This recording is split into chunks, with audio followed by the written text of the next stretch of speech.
황교안 대표가 오늘 서울대를 찾아가지고 특강을 했습니다. 대학생을 대상으로 한 특강이기 때문에 글쎄 청년층을 공략한다고 할 수 있을까요? 그런데 오늘 한 얘기가 김재 변호사께서는 이거 어떻게 보세요? 주 50시간 과도하다. 이것이 이제 정책적인 거하고도 연관이 되는 거 신념일 수도 있는 건데 대학생들에게 이런 얘기를 했어요. 네, 저는 귀를 의심할 수밖에 없었는데요. 네. 한국은 좀 더 일해야 하는 나라다. 예. 밤잠 안 자는 게 우리 성장 과정의 한 모습이다. 근데 도대체 언제적 이야기를 하고 있는 것인지 이게 정말 이 시대에 우리 청년들을 향해서 할 수 있는 이야기인지 이제 굉장히 의심스러운 그런 상황이었는데 예. 이제 그런데다가 청년 수당이요. 잘 못 쓰는 청년도 있다. 생활비나 심지어 밥값으로 쓰는데 그건 있으나 마나한 복지다. 예. 근데 실제로 어떤 그 통계 조사나 기사를 보면요. 그 우리 20대 청년들이 정말로 그 공짜 밥을 먹으려고 새벽부터 줄 서 있는 그런 모습들을 많이 목격할 수가 있습니다. 그러니까 예. 대학생들이 정말 삼각 김밥으로 버틴다. 이런 이야기들이 굉장히 많아요. 근데 저도 사실은 대학교 때 뭐 과외 같은 거 많이 해봤지만 아르바이트로 그때나 지금이나 과외 가격은 오르지 않아요. 네. 그 물가는 그대로 오르고요. 그리고 또 그 점점 아르바이트 자리가 굉장히 축소되는 그런 상황인데 네. 청년들 입장에서는 정말 그 예전에 우리가 생각한 70년대, 80년대 대학생이 아니거든요.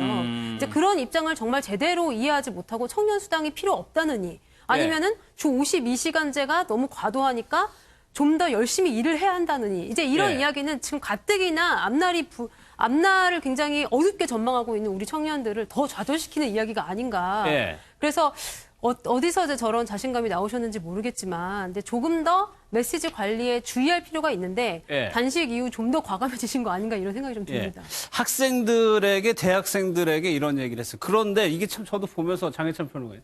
한국당이 청년들 20, 30대에 대해서 접근을 못하고 오늘 질문들 한번 볼게요. 한국당이 생각하는 민이라는 거는 무엇이냐. 청와대 앞에 텐트 설치와 패스트트랙 수사 불출석. 위정자의 불법은 좋은 불법이냐. 이런 질문들이 나옵니다. 네, 상당히 날카로운 질문들이 나왔는데 수강생들 후기를 들어보면 저 부분에 대해서 황교안 대표가 또박또박 대답을 잘했다고 합니다. 특히 민이 무엇이냐는 질문에서 노동위원회가 마냥 쉬운 해고를 말하는 것이 아니라 예. 기업의 투자를 촉진시켜서 오히려 일자리를 더 확대시킬 수 있다. 쉬운 해고에 대해서는 충분히 관리가 가능하며 우리나라 장기적 발전이 가능하다고 답을 했고요. 그리고 이 패스트트랙 수사, 왜 위정자들은 불법을 저지르느냐에 따라 이 질문에 대해서도요. 지도부가 책임질 일이기 때문에 본인이 모든 책임을 지겠다고 이미 밝혔다면서 당황하지 않고 대답을 잘했다고 해요. 근데 예. 제가 아쉬운 것은 청년들과 이렇게 소통할 때 왜 이 질의응답 시간을 비공개로 했는가. 예, 그래가지고 지금 뭐 아무것도 없어요. 근데 언론사들은. 한국당 예. 이 측근들, 황교안 대표의 측근들이 너무 몸을 사리는 것이 아닌가. 예. 예를 들면 오늘 같은 경우도 이 52시간 발언이 화제가 되긴 했습니다만 보통 정치 지도자가 강연을 하면요. 좋은 반응만 나올 수 없습니다. 예, 뭔가 좀 의아한 발언도 나오기 마련이고 반면에 이 지도자의 평소 철학을 읽을 수 있는 또 날카로운 대답도 나오기 마련인데 지금 서울대 수강생들의 후기를 보면 비공개 질의응답 시간에 답변 내용이 상당히 괜찮았던 것 같은데 이걸 질의 겁을 먹고 비공개를 하는 바람에 언론에서 기사로 쓰기도 힘들고 제대로 국민들이 황교안 대표가 무슨 생각을 하는가 예. 어떻게 청년과 소통을 하는가에 대해서 알기도 힘들지 않습니까? 예. 제가 아까 청와대 이야기하면서 자꾸 가리려 하지 말고 떳떳하게 공개하는 게 가장 좋은 해법이라는 말을 했는데 황교안 대표도 정치 신인이다 보니 예. 그 측근들이 혹여 말실수가 있을까 봐 너무 노심초사하는 것 같은데 있는 그대로 황교안이라는 인물을 이제는 드러내야지만 다음 총선에서 국민들의 선택을 받을 수 있지 이 질의응답 내용이나 청년들과의 강의 자체보다 저는 자꾸 이런 걸 비공개로 만들고 예전에 대변인 또 백브리핑 없애겠다 하고 막 이런 행태 자체가 한국당의 측근들이 황교안 대표를 너무 좀 망치고 있는 게 아닌가, 그 빛을 못 살리는 게 아닌가 하는 아쉬움이 들었습니다. 알겠습니다. 최근에 한국당의 상황은 어떤가? 박지원 의원의 말로 좀 한번 들어보도록 하겠습니다. 황교안 대표는 나경원 원내대표가 필리버스터를 반대하니까 우선 단식을 해가지고 자기 흔들리던 당대표직을 확실하게 지키면서 김세연, 나경원 등 앓던 일을 이번에 뽑아내버렸습니다. 사사건건 반대를 하고 자꾸 원내투쟁을 하자 하고 황교안 대표는 원내투쟁으로 나가기 때문에 알려져 있었지만은 그 단식을 통해서 당권을 우뚝 세워가지고 사실상 이제 완전히 친황체제로 계속 친박들과 돌아가는 것 아닌가.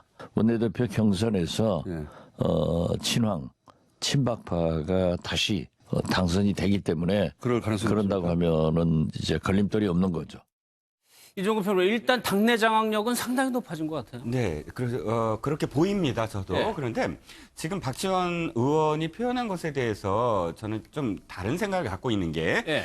지난번에 일괄 당직자 사표를 던져서 그것 자체가 마치 김세연 여의도 연구원장을 치기 위해서 네. 했다라고 지금 다들 표현하고 박지원 의원도 그래서 이제 김세연과 나경원을 뽑아버렸다 이렇게 표현을 하는 것 같아요. 사실 말이죠. 그 당시에 당직자들 사표의 가장 핵심은 사무총장입니다. 예. 왜냐하면 사무총장은 선거를 앞두고 선거의 가장 큰 그렇죠. 예. 핵심적인 어떤 당직자예요. 그런데 6개월 앞두고 이 사무총장을 경질한 예가 없어요. 지금 그 직전에 어쨌든 그 한선교 사무총장을 경질을 하고 지금 이 박맹우 사무총장으로 했는데 네. 박맹우 사무총장을 친 것에 대한 이유를 사실 물어야지. 여의도 연구원장은 김세연 부수적인 거다? 예. 이렇게 당에 어찌됐든 지금 하위직이에요. 예. 그러니까 이 최고위원회나 중진위원회에 참석을 하더라도 발언권을 갖고 막 하는 그런 그 직위는 아니거든요. 예. 그렇기 때문에 김세연을 뽑아버렸다가 아니라 정확하게는 박맹우를 왜 내쳤느냐가 핵심이 돼야 되는 것이고 예. 나경원 원내대표도 그래요. 이 당원 당규에 의하면 6개월에 남겼을 때 연장을 할 수 있지만 그럼에도 불구하고 당내 의원들 중에 출마하겠다, 예. 경선하겠다 하고 한다면 그건 반대를 못 해요. 의원총회에서도 그렇게 만약 강석호 의원이나 지금 심재철 의원이 나 지금 출마하겠다라고 한다면 그건 뭐 신임이든 안 신임이든 무조건 하게 돼 있어요. 예. 그거를 그 전날 최고위원회에서 이야기했다고 해서 나경원을 뽑아버리기 위해서다라고 예. 해석하는 건 당원 당규상으로 해석하는 것이랑 좀 다르다라고 할 수 알겠습니다. 있죠.